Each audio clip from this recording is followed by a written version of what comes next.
Hello, everyone. Welcome to today's chat. I'm so glad you are here. As you come on in, we should hopefully have a chat enabled for you to say hello. And if you so choose, tell us where you are joining us from. As homeschoolers, we're all over the world, so it's always great to know where you're joining from. If the chat is not enabled, you can use the Q&A function to say hello. We've been having issue, really it's me, been having issues with the chat. So if it is not there, feel free to use the Q&A and just say hello. So in the meantime, I just would like to welcome you to the second of our 4 expert sessions for World Homeschoolers Day 2023. And today's session is brought to you by Reconstruction. And I want to make sure I'm not missing anybody. All right. Yeah, I can see the chat. Yay. I think it's working this time. All right. Okay, so before we begin, I want to introduce myself as well as our presenter today. Let me get this out of here so I can see everybody. Well, everything, I should say. So hello, I am Camille Kirksey, the founder of World Homeschoolers Day. I am a mom of 3 homeschooled kids, ages 15 to 8. We've been homeschooling since 2013, and I am a homeschool expert and mindset coach. And I started this holiday in 2021 for various reasons, but one of the reasons is to raise awareness for diversity and inclusion in the homeschool community worldwide. I would like to introduce you to Taccara Marzette. She is the Director of Strategic Partnerships at Reconstruction, and Reconstruction is an online provider of live-tutored supplemental enrichment courses that center Black history, Black culture, Black excellence, and joy for students K through 12. So today, Taccara is going to talk to us a little bit about mirrors, windows, and sliding doors, and invite you to explore unapologetic history. That's something that homeschoolers are really starting to be all about. So I'm glad she's here to talk to us today. Hi, Taccara. Welcome to you. Thank you for being here. Thank you for having me. So before we get started, oh, I'm sorry. Were you going to say something? Oh, no. Okay. So before we get started, I wanted to ask everyone a question. And again, if the chat is not working, you can always go in the Q&A section to respond to this. But we wanted to know, how do you show up unapologetically in your day-to-day life? How do you show up unapologetically in your day-to-day life?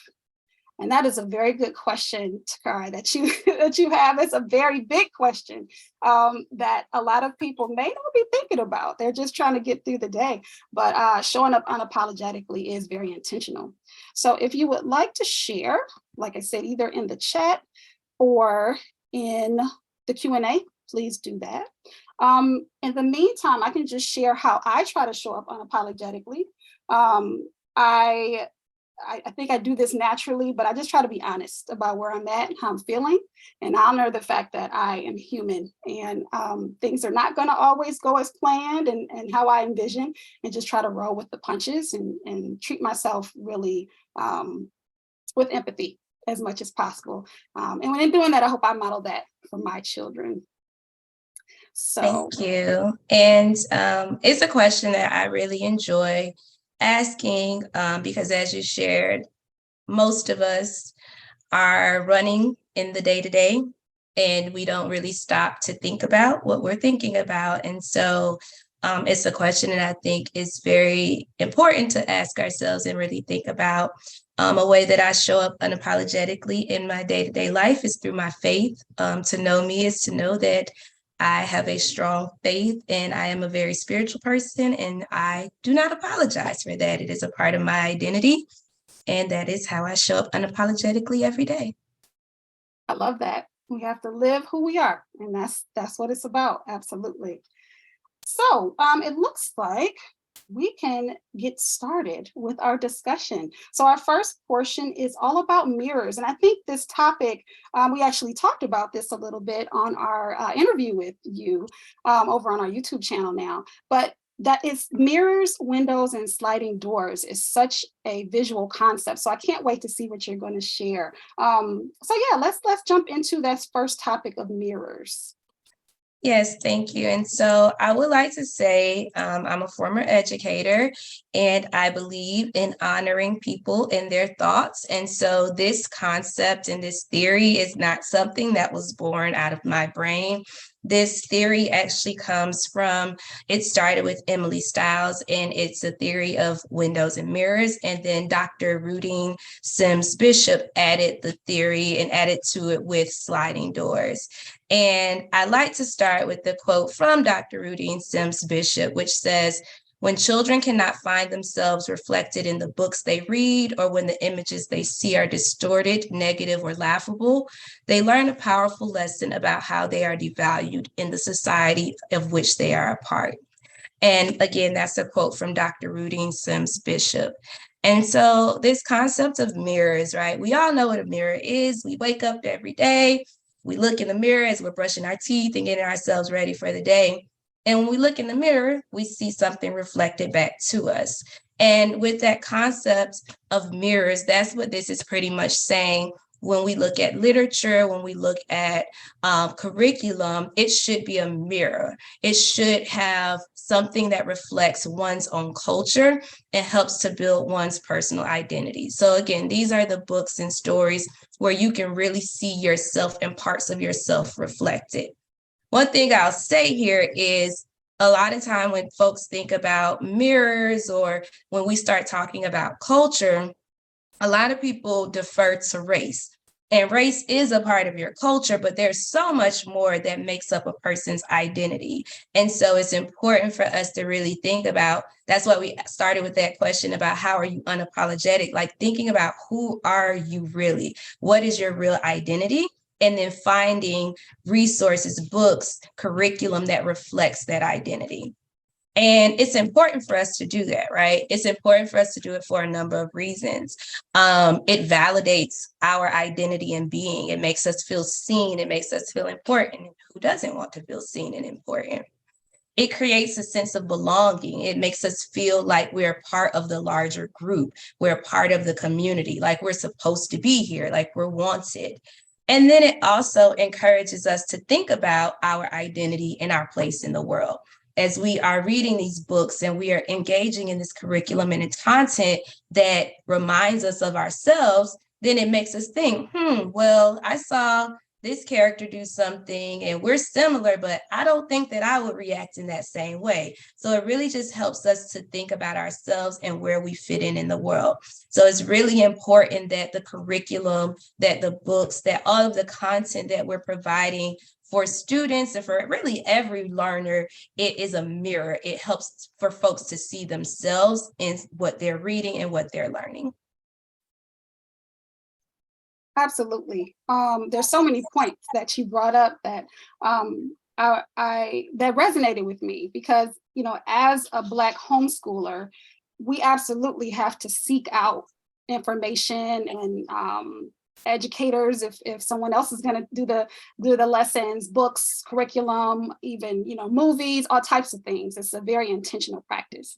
So I just want to share a couple of things that stood out to me. How you were saying books and curriculum should reflect your culture and identity. And those two things are so integral into who you are and how you move in the world and your direct experiences. It's not just, oh, this is about our family. It affects you, individually. And when you don't see yourself, and it's like you said, that's another point. It's not just about race. It's about you and who you are and the different aspects of your character. And as parents, we want to make sure our children are being given like this buffet of things that they're familiar with, that resonate, but then also are different too. And so, yeah, that's really powerful. And right. Yeah. I'm sorry, go ahead. I was just going to say also 3 things that stood out too: validation, sense of belonging, and your place in the world. Like everything about that is like, there's no like compromise on any of those. So yeah. And it's, like I said, it's really important to know, your identity. And as homeschoolers, as parents, really knowing your children and your children as individual. If you have multiple children, like, who are you? What is your identity? What are the things that you care about? And finding content that helps to reinforce that, so they can see again that, okay, you have value. I'm from the South, and I grew up with my mom, and my grandmother was my co-parent. And while I did have books with people who looked like me, I didn't have experiences in books and curriculum with people with the same sort of home life as me. And it was until I was in sixth grade, and my sixth grade reading teacher, we read a book, Won't Know Till I Get There. And not only were the characters Black, but they were also like engaging with a senior citizen's home, like they had to do some things for the summer. And that was one of the first times where I was like, okay, there are young people who also live with elders, and they have to figure out how to work together. And it made me feel seen and valued, because I lived in the house with, like I said, my mom, my grandmother, and my great grandmother. And I just thought I was so weird and strange for a very long time. But once I saw that story, and we read that story, and then my classmates started sharing stories about things that they were experiencing at home in their lives, I'm like, oh, wow, we are a lot more similar than I ever would have known. And we would have not gotten to that point had we not been exposed to that story. So true. It's the nuclear family is what we see the most, even in kids' stories. It's a mom, dad, two kids, and a dog.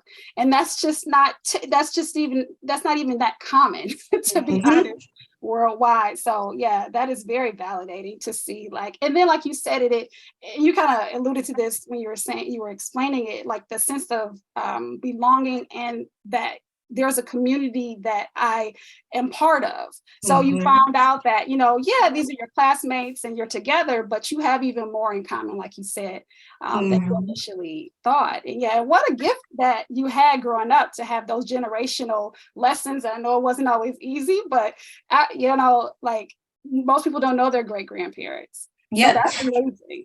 And for a very long time, like when I was living in it, I hated it. Like, who wants to live with a 90-year-old who is kind of mean, and you don't really know them that well?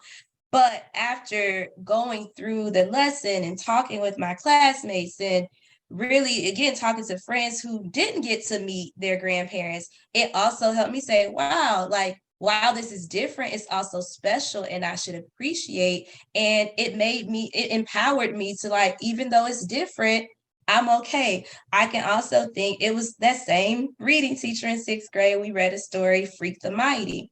My uncle, he had physical and mental handicaps, and he just looked very different. And I used to hate when he would come to church and he would come and do things with us, because he looked different. People would make fun of him, and I didn't want that.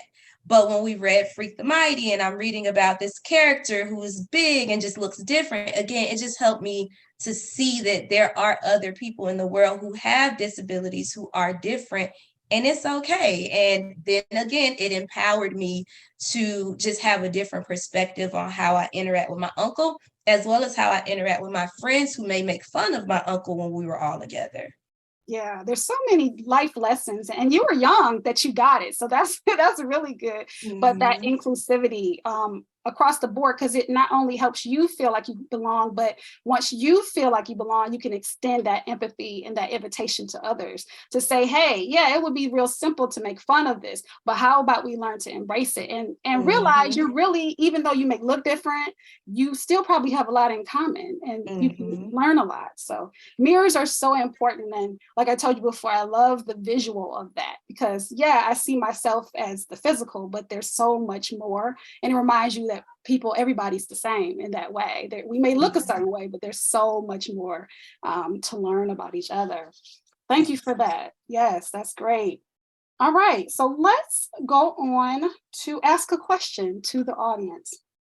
And again, I don't think I have the chat enabled. Unfortunately, I don't know what's going on with this. I'll figure it out at some point. But the Q&A is open if you want to respond. there is a question about, and we kind of touched on this a little bit. What books or movies have been a mirror for you? Oh, wait, hold on. Yes, yes. What book? Oh, wait a minute, hold on. Did I skip it over? No, this is Oh, right. you good? Right. Yeah, I don't know if things changed. Okay. What books or movies have been a mirror for you, and how did you feel to see yourself reflected? So what books or movies have been a mirror to you, and how did it make you feel? Wait, how did it make you feel to see yourself reflected? So Taccara, you talked about that a little bit. As we waited for anyone who wants to put in the chat, I'm trying to think of if I ever felt like that from a book or movie. I'm sure I have.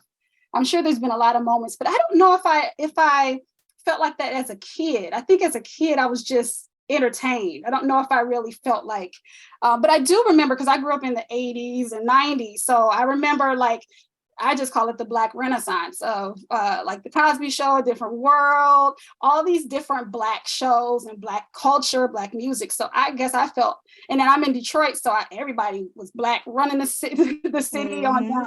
So my mail lady, everybody. So I think it was a little bit easier for me to see myself. But I will say, just in general, I didn't see, like, physically I saw myself, but I think who I was a little bit different.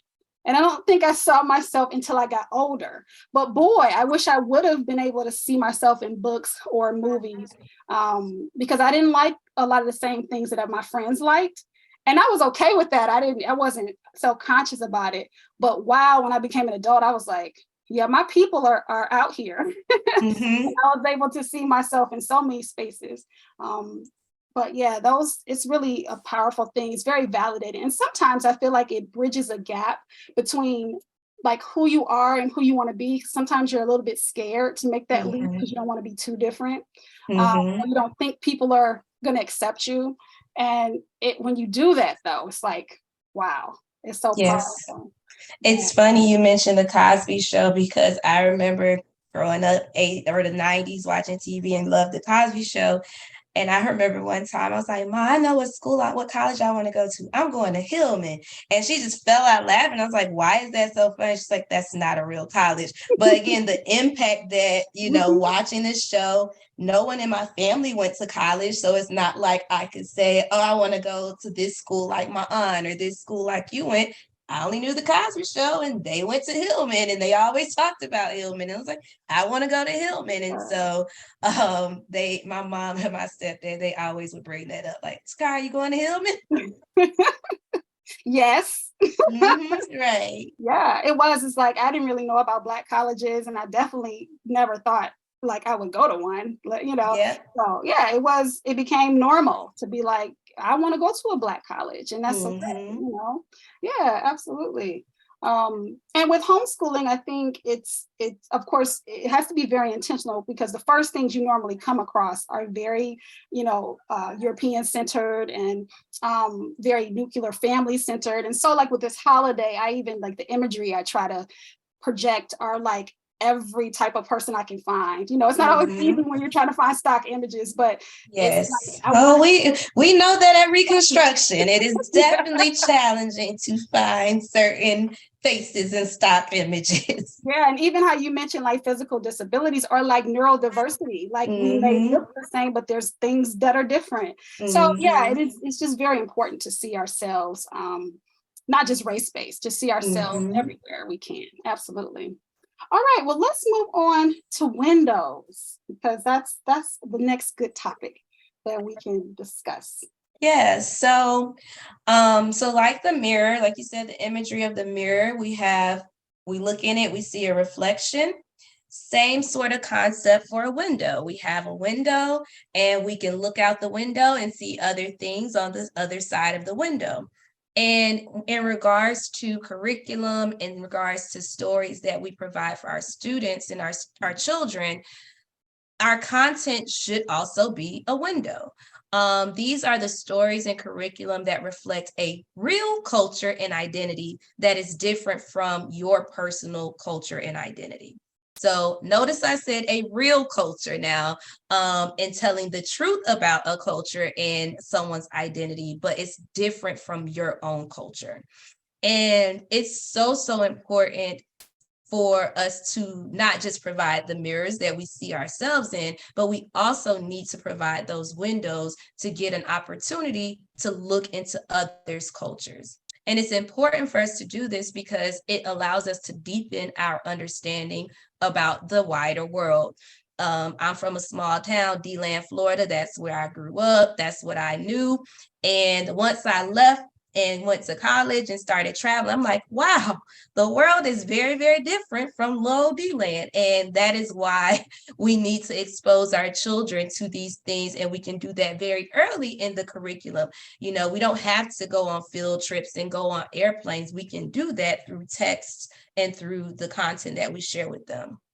Windows are also important because it helps to introduce us to the values, traditions, and customs that are important to other cultures. Again, notice the first thing I said is that we are looking at real cultures and the truth about other cultures. And so when we do that in a true and honest way, then we start to find out, what do others value? What are their traditions? What are their customs? What's important to them? And once we learn those things, it then exposes us to the similarities and the differences that we may have in our culture to others. And so it's just really, really important that we do that. For a very long time, I was someone who only looked for mirrors. The types of books I read were only about Black people, Black stories, things that I really could relate to, because growing up, I didn't really get a lot of that. And in recent years, I've been pushing myself as I really put this theory into practice to expose myself to windows and tap into other cultures. And one of my favorite books and movies, which I don't usually like books that are adapted. I don't usually like the movies once they adapt a book into a movie, but it's Crazy Rich Asians. Now, I'm not Asian and I'm not crazy rich, and I have nothing in common with that culture from the outside looking in. But I really enjoyed having a window into that culture to learn about people from this part of the world, and very, very wealthy people from this part of the world, and how they got to have their wealth, the traditions around weddings and friendships, and then also noticing some similarities between the main character and his mom, and Black culture and Black moms and sons. And so just noticing that there are also similarities in our culture, but I never would have learned any of that had I not looked into that window and used that as an opportunity to learn more.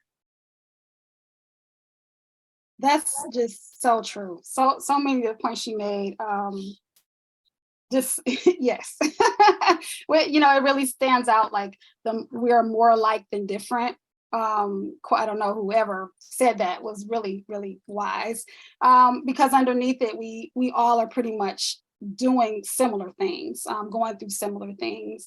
And if you don't take time to look into someone's, you know, culture, history, you'll miss out, because there's a lot of things that will resonate, and a lot of new things, and a lot of things that could explain things that maybe, you know, you can't really understand or is not part of your everyday.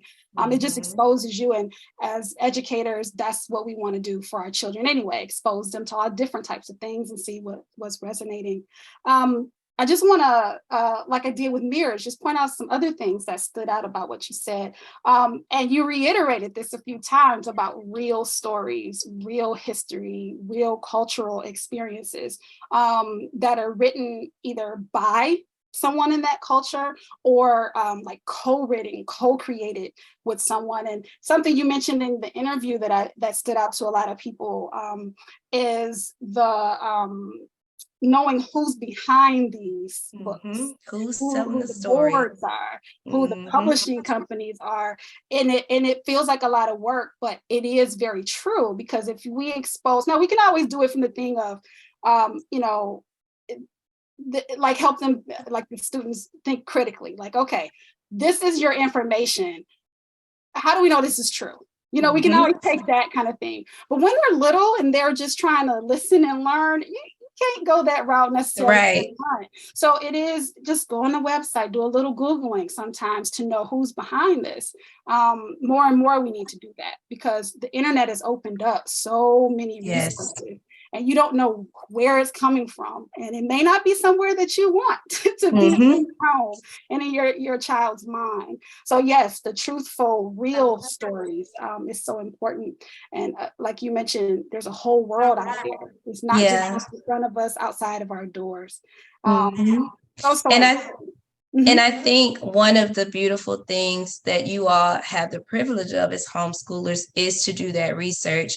You know, folks who are still sending their students to traditional schools, you know, you have to use whatever curriculum the school district has decided to purchase. And who knows if they've done their due diligence, and it doesn't matter if you do your due diligence, they've purchased it and that's what's being used.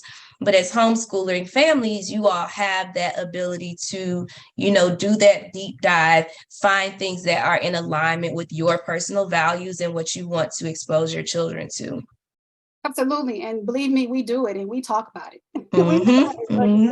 It looks pretty, but it might not be pretty on the inside and the intentions may not be good. Absolutely. Yeah. And the last thing that stood out to me was kind of just the idea of holistic learning, like really looking at like all these different factors. It's not just, you know, like your faith or your family or your way of life. It's really, you know, using that window to get a view into what's out there in the world and to really look at it from, it's not just how I view it. It's not how I think about it. It's this is how these people live. So maybe we can learn and take what works and leave what doesn't. But the opportunity is there. And I think as homeschoolers, that's really what we wanted, to give our kids these opportunities that maybe we didn't have, like how you were saying, you really didn't have a chance to really dive into a lot of Black-centered books growing up. But that's the majority of homeschoolers that I work with and just how I've been the last 10 years is that very intentional push to say, I want to learn about me, you know, but I also want to give the opportunity to look at all these other things and see what's and so that's why I love that, the window. And I get it can be scary sometimes too, because, you know, you may look into a window and be like, oh, wait, right. Ooh, now I have to answer some other questions.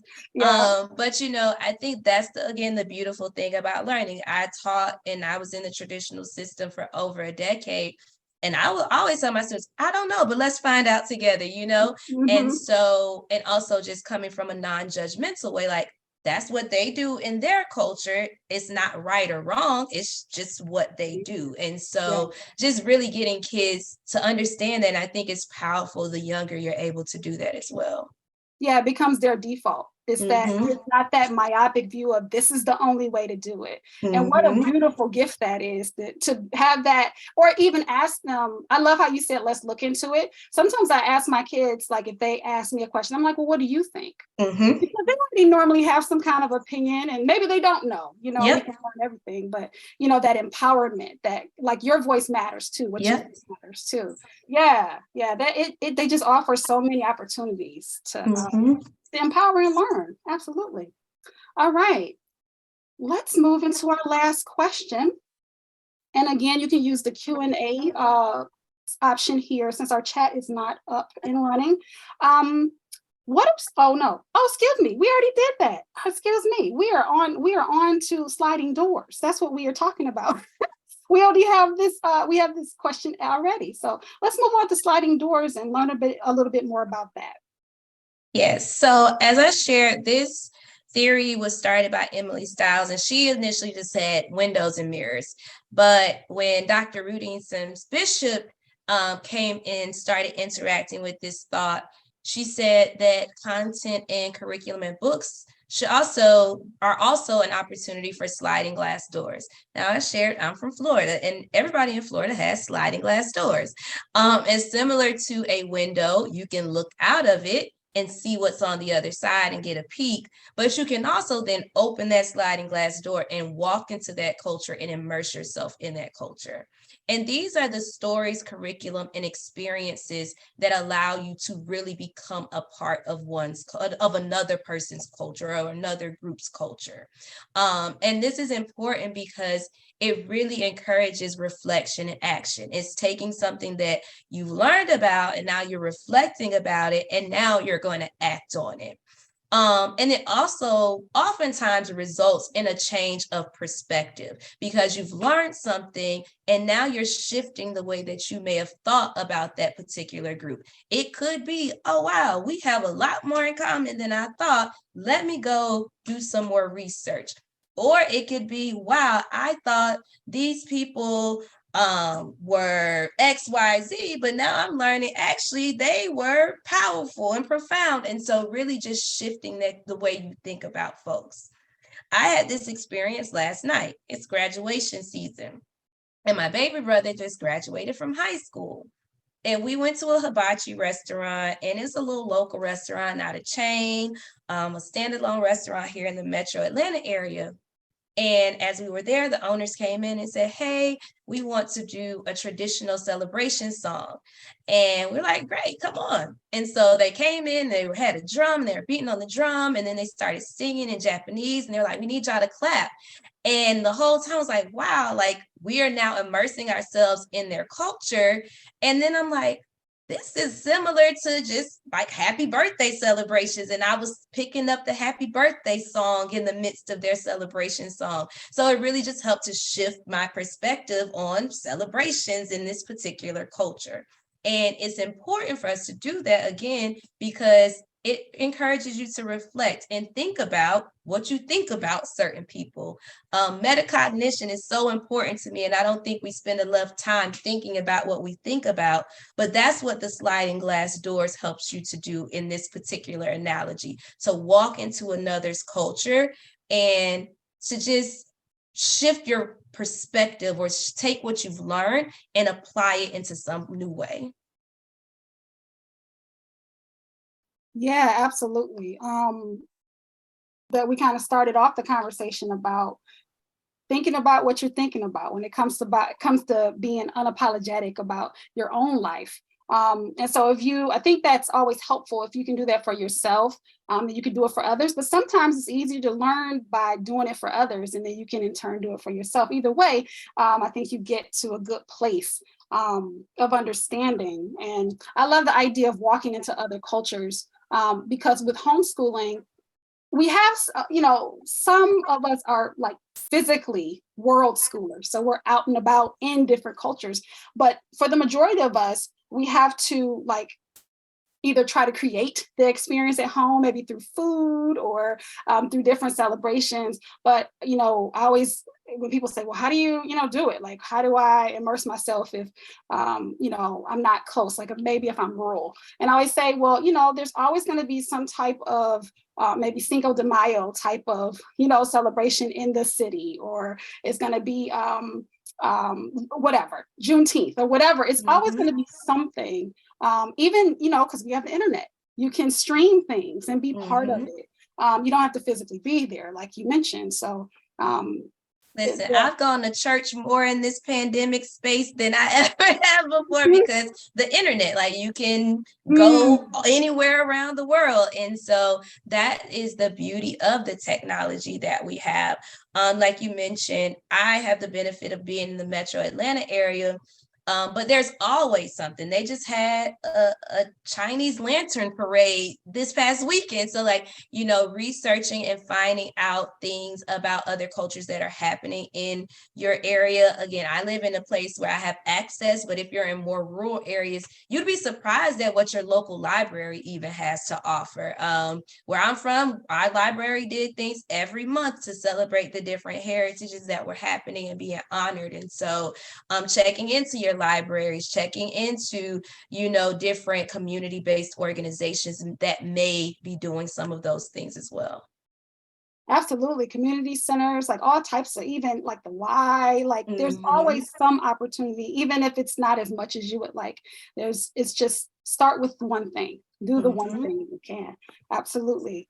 You also talked about shifting your perspective, and it really leads to having an open mind. It's not being very narrow-minded to say this is the only way. When you walk into someone else's experience, you're not trying to appropriate their experience, and they don't have to explain their experience, but just being there is a powerful invitation to say, hey, I'm open.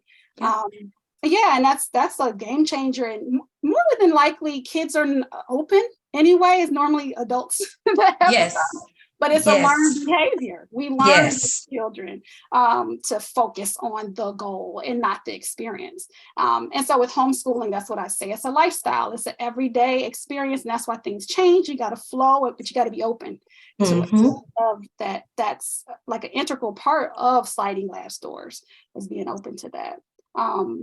Yes, this is so good. Now, actually, the question, I did not ask the actual question. I reread it and I skipped over. So we're just going to circle back. Because this is talking about what books or movies have been a window into another culture and how did it impact you? And, when we speak of sliding doors, movies can absolutely transport you to a different place, even another world, another time in the future that doesn't even exist yet. Does anything stand out about another culture for you that really impacted you, whether you're a kid or later on as an adult?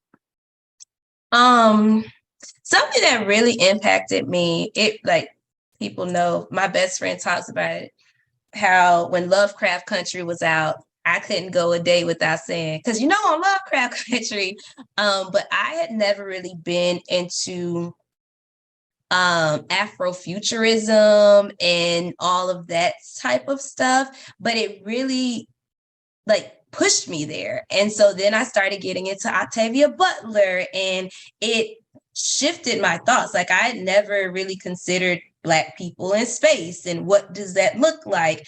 And so I think that gave me that was a window for me into a whole different type of thinking and whole different genre of text that I was like, I'm not interested at all in sci-fi, but now I'm like, actually give me all the sci-fi. So Yeah. it allowed me to tap into something that I didn't know I would be interested in. That's true. And it's funny you say that. And maybe this is just like a Black cultural type of thing, because I don't remember being exposed to like sci-fi. I mean, Mm-hmm. Star Trek and Star Wars were there, but that wasn't like, we didn't see Black people on there like Exactly. that. But no, I didn't resonate like it was my go-to show. But as an adult, I was gonna say I got so invested in The Mandalorian and just like Star Trek in general, because like this is totally different than anything I ever watch, anything I'm ever really interested in. But the story resonates, and then you care about these characters, and then they really change you because you come up learning like whatever. Like, even though this kind of world doesn't exist, it still feels real and it affects you. And yeah, that's why it's really important to expose yourself to things that you don't think you would like. Absolutely. People always, because I'm not someone who likes sci-fi. I don't like scary movies. I don't like any of that. And so when I told people I'm watching Lovecraft Country, like, you watch Lovecraft Country? I was like, yes, I love it. It's so amazing. You should watch it too. So and I mean, for me, that was again an experience of, this is not your norm, but push yourself because you don't know what could happen out of it. And again, it changed my entire life. Absolutely. Yeah. It's amazing that books and movies can do that. Really, they stick with you regardless of where you came from or where you're going. All right. Well, this is the time for any questions and answers. Anyone of the viewers, if you have any questions, please drop them in the Q&A section, and we will be happy to read them out and address them. In the meantime, I just wanted to say that this topic, this has so many different aspects to it, but it all comes down to just, I feel like, being open and being honest and being unapologetic to learning and growing. And I love these concepts are so I don't know, they're not limited to any age or any stage of life. I think they should be the norm. So I love when you introduce, I don't think that was the first time I had heard it on the interview, but it really stuck out to me. Like, this is a great approach, like, for learning, period. Like, if you need a philosophy, this is a great one. Mirrors, windows, and sliding glass doors. Yes. Because it's just invitations, and I love that. I love the things. Yeah, it's not like saying any one culture over the other. Like, whatever your identity is and whatever your culture is, you need mirrors. You need to provide mirrors. Whatever, other cultures out there, there are so many out there, like you can take the mirror approach and look into those. And so, again, this theory and school of thought was around, marginalized kids. But like you said, it goes for anybody. This is something that any and everyone wants to see. And I do think like initially they were thinking of it from the terms of race, and this theory came out in like 1990. So, the world has changed a lot. It's wild to say that the world's changed so much since the 1990s. Lord, that was 30 years ago, but it should have changed. But everyone it's so much diversity and so much more diversity now. And so back to the earlier point around knowing what your identity is, because so many of us, we're walking around and we know our age, we know our name, we know our race, we know where we're from, but like, who are you really? Like, what are the parts of you? And then knowing our children, right? Like, who are our children? What are the things that they like? What are they passionate about? What do we know to be true about them so far? So it's a lot of identity work that has to be done for you to approach this as well. That's so true. I'm glad you brought that up. It feels like something that's easy to walk into, but I think once you really start doing it, a lot of things will come up and feelings will come up, and whoa, there's some questions that come up. And but as people who have seen me in our previous conversation, we're going to lean into it, because on the other side of that is so good. But the journey is just that. It can be very humbling. Yep, but it's definitely humbling. Yeah, it really is, because it makes you question pretty much everything. But what it does for our kids, because that's what it's about, it at least stops them from having to go through this huge transformation as an adult. Gives them permission to like really get to know themselves as children, and what a gift that is. There's priceless right there. Yes. Yeah. And I love how nowadays that's becoming the expectation. Like, children are people, and they deserve these same privileges to not have to overcome trauma and all the things. So it's such a great conversation. I'm so grateful for you being here today and talking about this great concept. I just love it so much. Absolutely. Yeah. Can you tell our viewers, well, we know about Reconstruction, but could you tell them how they can get their kids started with your classes? Absolutely. So right now we are gearing up for our Summer of Joy. So we have lots of fun courses that are going to be running starting in June. And you can visit us at reconstruction.us, and that will take you to our website where you can browse all of our course offerings, and you can filter by your children's age. You can filter by the topics that you want them to engage with. Additionally, we have a Juneteenth toolkit that we push out every year. The toolkit is all free, but it has various activities that you and your family can engage in over the Juneteenth weekend, which is also Father's Day weekend this year. So we have a fun recipe from one of our chefs. We have a Cooking for the Soul class that's really, really popular. And Chef Toya has included some recipes. We have some mindfulness activities. And then we also have our summer book reading list that is always a lot of fun. Folks really enjoy our book list. So you can have access to that as well. And then on the weekend of Juneteenth, we will be running some free one-time wonder classes. So if you're interested in seeing, okay, what do these Reconstruction classes look like? What actually happens in them? That's a great opportunity to participate in our Juneteenth courses, because those are free, and we're running 4 different courses. We have a course for the little kids, K through 2. We have a course for middle schoolers. We have a course for high schoolers and adults. And then we have a course that the entire family can engage in. So all of that information, you can find it on our website, reconstruction.us.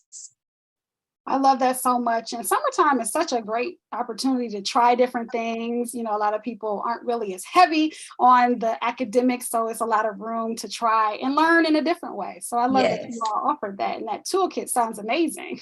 Yes, it is a So lot of fun and full of resources that you can, again, use. And it's lesson plans in there. So again, homeschooling families, y'all can grab those lesson plans and extend it on beyond Juneteenth. We have a really fun classes for I'd say middle schoolers on up. It's Juneteenth versus July 4th. And so that's a really, really fun class to look at some, again, the similarities and differences of these 2 days. And it's just really interesting how the teachers approach that particular course. I love that. You all always have, I love the names of your courses because they are so enticing. Like, even if it's not, I don't know what it is, I'm curious. Like, Yes, what is that yes. about? It makes you want to learn more. I love that. I love that. Yes. And then one thing I will say, because we get this question a lot, while we are unapologetically Black in our content, in our curriculum, we are strong believers that everyone benefits from taking our courses. Again, the concept of mirrors, windows, and sliding glass doors. So if you are Black, you get to see yourselves and learn a lot of things that you may not have known or learned in school yourself. If you don't identify as Black, it gives you a window into Black culture, and you're learning about topics that aren't traditionally taught. And it goes back to that quote I shared earlier with Dr. Bishop around when you don't see yourself represented or others are seeing you represented in a way that's not true or authentic, then that impacts how they view you. So it benefits everyone to see a true and complete history being told. Absolutely. I love that we're ending on that point because that's exactly what we're doing here with homeschooling, especially with history. We want the truth, and it benefits everyone to know about the truth, especially when it comes to history and Black history in particular. So thank everyone for joining us today. Thank you again to Taccara from Reconstruction for sharing your knowledge, wisdom, and a little bit of your childhood experiences. It was good to know you a Thank little bit you. more. Yeah, so this session will be available on the World Homeschoolers Day YouTube channel this evening. I'm gonna pop it up there after we get off of here. And then don't forget that tomorrow session with Kristen Lehman from Hewitt Learning on being a bridge builder, how homeschooling parents can equip their children for success. That is happening tomorrow, Thursday, 5:25. We are rolling through this week, all these talks. So I hope you guys can make it for that. There's going to be a link in your inbox in the morning. And thank you for being here. Thanks again to Taccara for being here and sharing with us. And Thank you. have a great day. Thank you so much. All right. Bye-bye, everyone. Thank you.